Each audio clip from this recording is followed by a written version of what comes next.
this afternoon at 2 with Sean Hannity, right before Joe Walsh at 5 on AM 560. The Answer.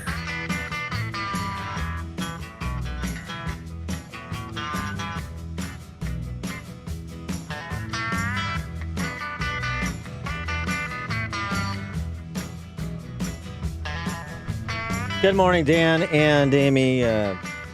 We talk a lot about these geeky cultural Marxists that run social media companies, Jack Dorsey at Twitter, Mark Zuckerberg at Facebook. We don't always often talk about these three others at Pinterest.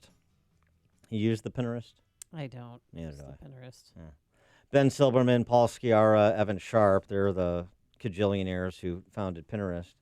And a Pinterest engineer, former, Eric Cochran, appeared on Tucker Carlson's show last night to talk about how Pinterest blocks content from pro-life groups like Live Action.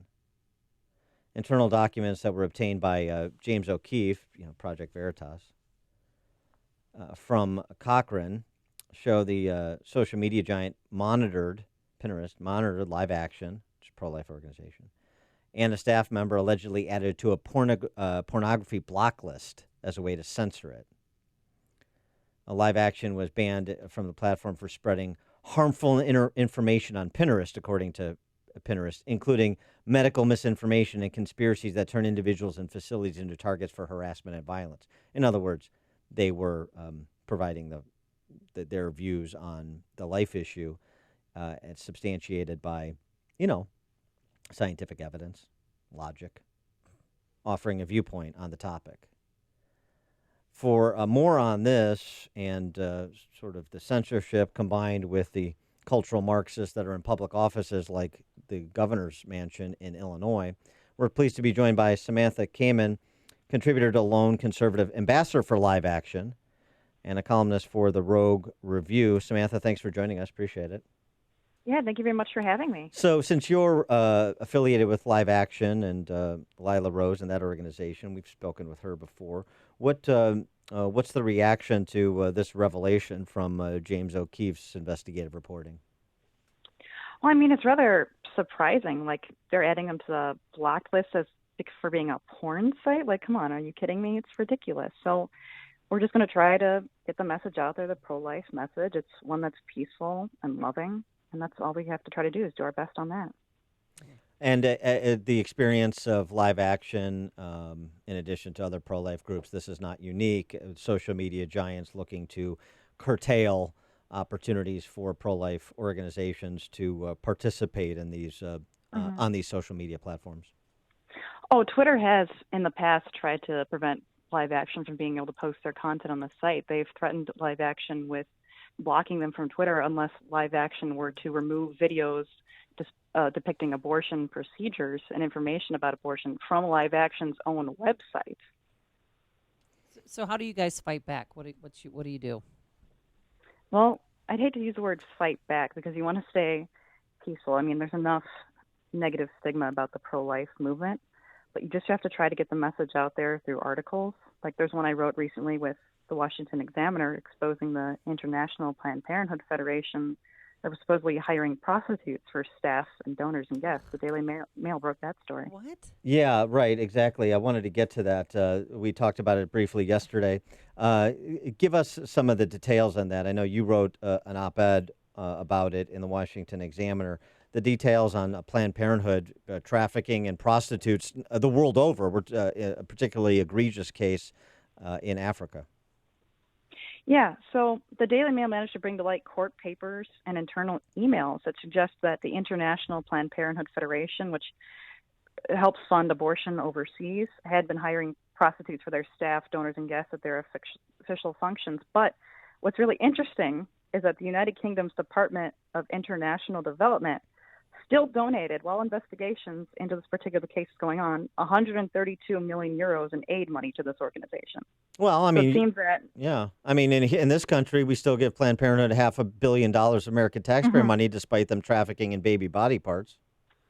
Well, and it gets worse than that because in the United States, Planned Parenthood isn't exactly a stranger to sex scandals, and that there have been multiple cases where they did nothing to help the women who came to their facilities that have been victims of sexual abuse.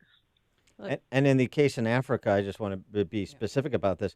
One of the whistleblowers is the organization's general director, or accused the organization's general director in London of telling him that essentially accused him of suborning the activities that you're talking about.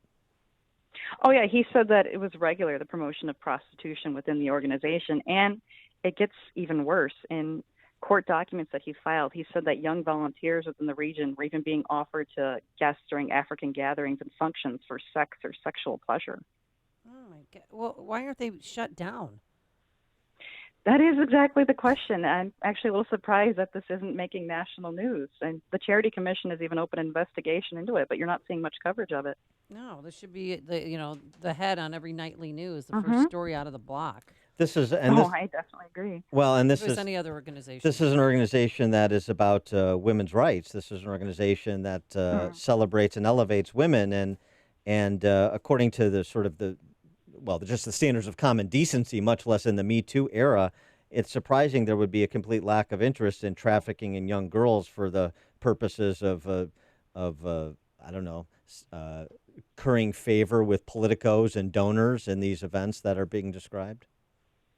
Oh, yeah. I mean, it's definitely very difficult to say that Planned Parenthood stands for women with these allegations against them. And it's also rather sad because the Department of International Development has said that they would withhold funding from organizations that didn't take accusations of sexual exploitation seriously, yet here they are still supporting the IPPF.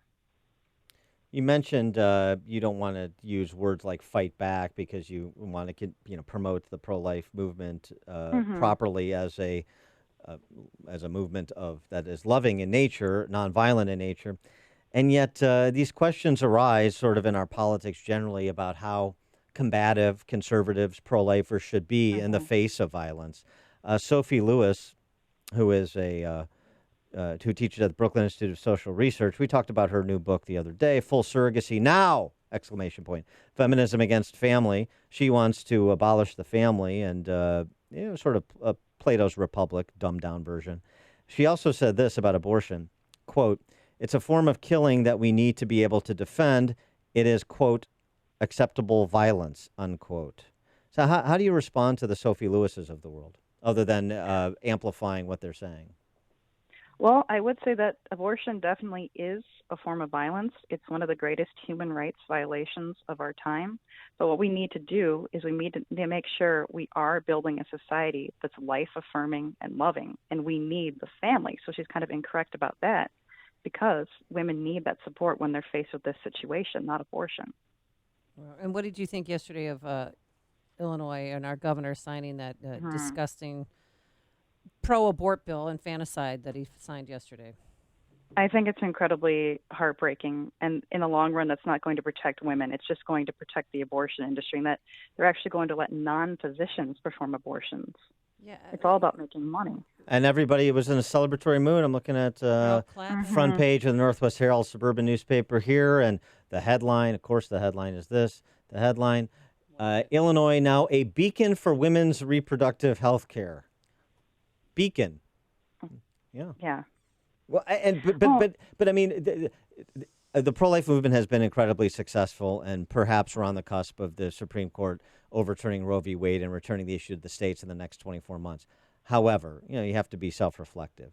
A couple of things. One, like so many other sectors and so many other issues, we've sort of we struggle with allowing for the propaganda to essentially be emblazoned upon the minds of a wide swath of the population. This nonsense, the New York Times referring to a baby's heartbeat as embryonic pulsing. There's not enough public pushback against the bastardization of language, number one. Number two, I go back to the story the other day about 180 companies, their CEOs, saying that abortion is good for business, even though they're not Planned Parenthood clinic directors. They're just across the board, social media, other kind of leftist CEOs of business, and you don't get pro-lifers who also run businesses or pro-lifers in the business community You don't have them speak up on the issue, and I think that's a missing piece of the discussion and the alliances.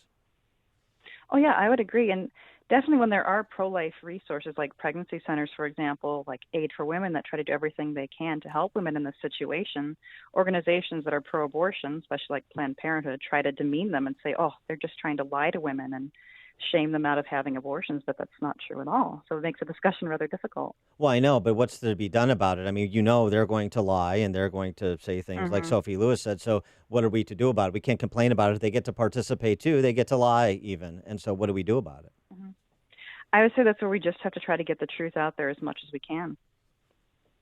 All right. She is Samantha Kamman. She's a contributor to Lone Conservative, ambassador for Live Action, columnist for the Rogue Review. She's got an op-ed at WashingtonExaminer.com on that Planned Parenthood sex abuse scandal that we were just discussing. Samantha, thanks so much for joining us. Appreciate it.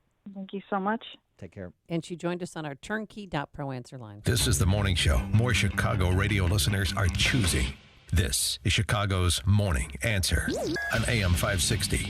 The Answer.